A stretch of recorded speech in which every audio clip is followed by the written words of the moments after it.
Portal2Cast. Let the games begin. In 3, 2... Hello, welcome to the Portal2Cast, the only show dedicated to making you a better builder. First, a couple of quick housekeeping notes. I want to thank my viewers who recommended that I actually take a week or so off and get my affairs in order. I really appreciate that. We are, as I mentioned before, moved in. Now we are actually unpacked, and I've gotten over my head cold. So thanks very much for the recommendation. I did need the rest, and I'm involved with a great deal of other projects, among them designing a new tabletop role-playing game, and most of you don't know I also write fiction, in addition to my day job and doing the Portal2Cast. So it's fun in general, but a lot of work. The first order of business is to announce next week's Monday Madness challenge, which is to create a one-room puzzle decorated with a Halloween theme. I will leave to your imagination what the latter portion means. Just know that it will be a simple one-room test. It doesn't have to be easy, but it does have to be simple. More about what I mean by that when I post on the discussion board. I'm going to cold play some new uploads. Let's get started.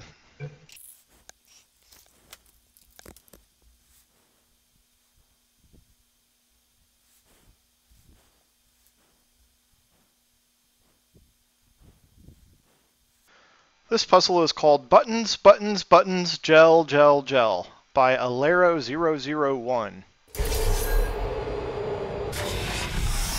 Recently, a viewer messaged me to tell me that he was concerned when I fast forward, and you can still tell that I'm speaking, that he was missing some vital information, that I was including some deep, significant commentary that I didn't feel was worthy of inclusion.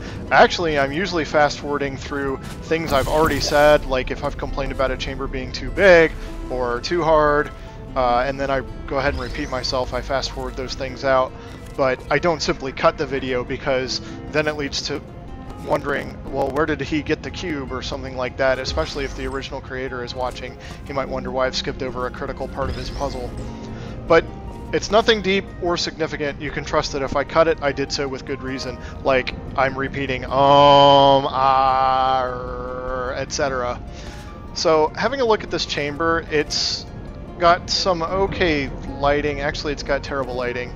Because of the size of the chamber, the ambient lighting helps a little bit, but it's only got that one default window that I can see. We have our requisite companion cube already for the evening, and as you can tell, the chamber is one big death pit where if you land anywhere incorrectly, you're going to die.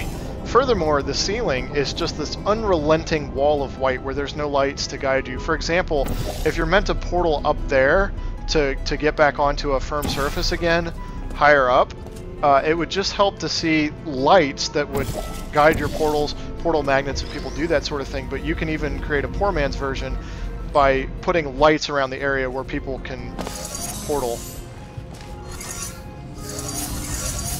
Okay, so maybe I wasn't meant to grab that cube, which is curious. That probably is a balance issue because there's obviously more than one way to get the cube, and there's probably supposed to be only one way to get the cube. Oh, that's a problem. Because I'll have to make sure that the excursion funnel exit is elsewhere before I go ahead and snag the cube. Let's set you down over there. Move our excursion funnel just to be sure.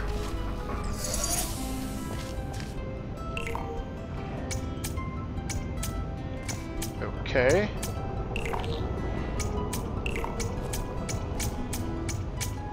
Wow, 3 kinds of gel in an excursion funnel, which means this puzzle could be going almost anywhere.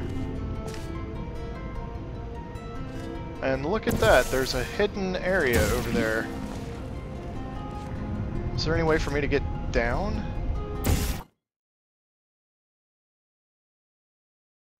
So we're going to move on. This puzzle just has too much going on at once.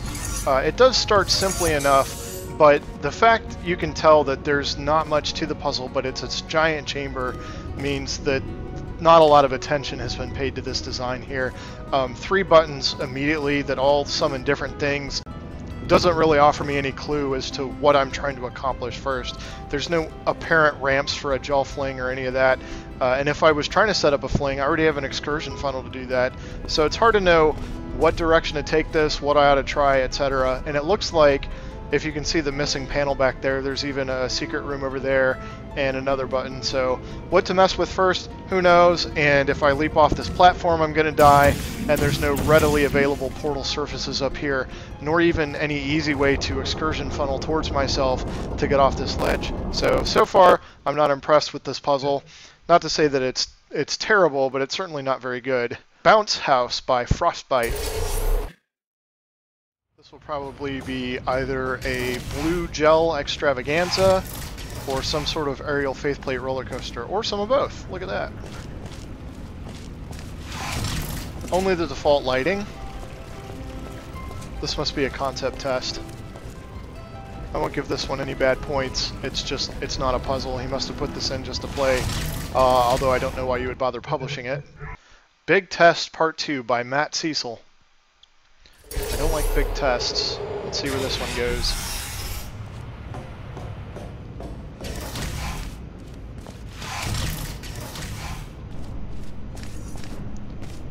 Well, very dark and instant death hazards.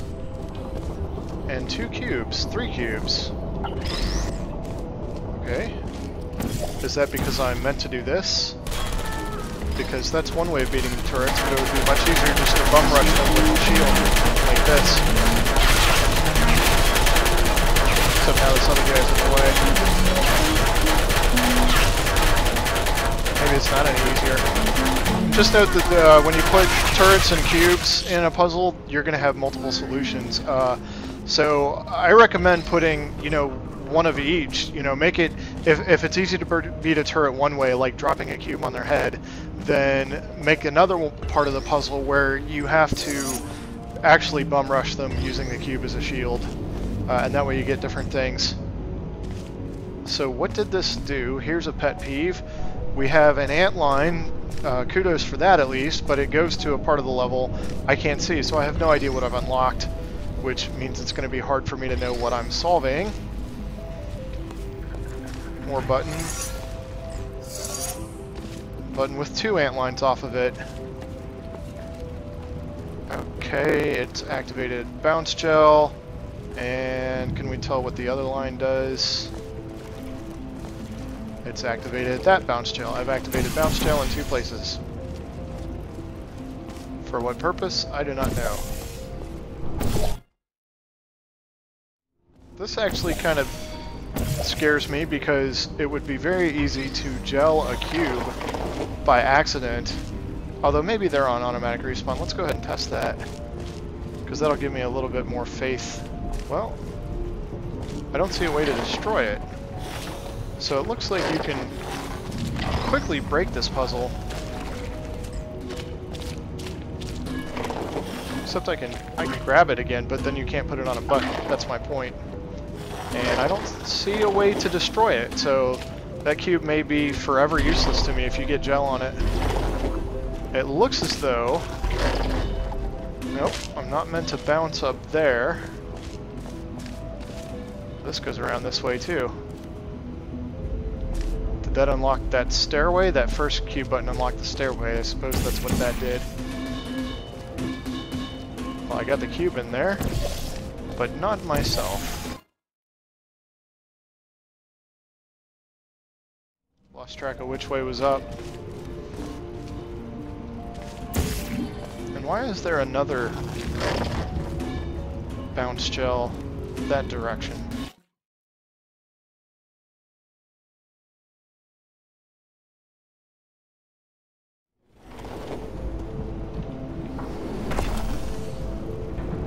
Well, that's annoying. I landed I landed on the gel but didn't bounce. That's not the designer's fault, but I just noticed what I should have noticed earlier. These 4 ant lines coming out of there, going up there, and it's just messy, and it indicates, oh, well, now there's going to be another way to get... Maybe that's how you're supposed to get this bounce going on. So my head smacks the ceiling. Well, now that I can see on top of that building, there's really nothing in there. So, I don't know. This puzzle has a lot going on. It's hard to tell if it might get better. I'm not impressed with the fact that I can easily break it, and there's just too many ant lines going too many different directions, and not enough attention to detail. Let's do one more. Through the Looking Glass by Wizard Dross. Wizard Dross. Not Wizard Dross, but Wizard Dross.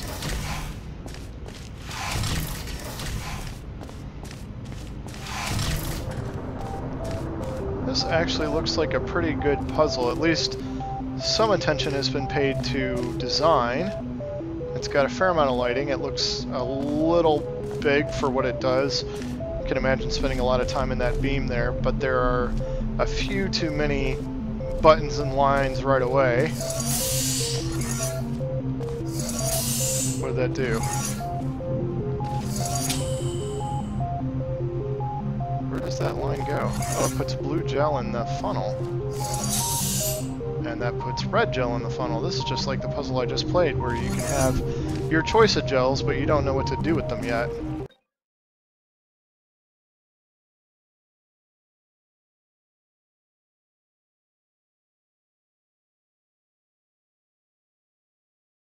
It's really hard to drop gel the way you want to. Can I hit that button from here? Yes, I can. And what did that do? That activated a ramp. Okay, now this is much clearer. Except I wonder if I only need red gel now and not both. See, this is annoying. You shouldn't have to wait this long if you've figured part of the puzzle out, but now you just have to sit here waiting for it to play out. Then your puzzle is too large. And it's notably difficult to precision drop your gel. You see, I missed a spot there through no real fault of my own. I guess maybe if I go sideways I can pick up that spot. Nope, no matter what, that spot's going to be a little bit dry just because the two parts of the excursion funnel overlap it. So you're never going to get a good drop right there. And how do I get rid of this funnel so I can, I guess, both portals on this side?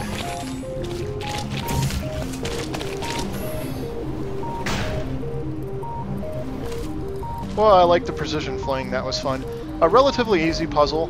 Nothing really wrong with it except for the fact that it's too large. I do like the design with the glass with the hole in it. It shows some time and attention at least was put to this.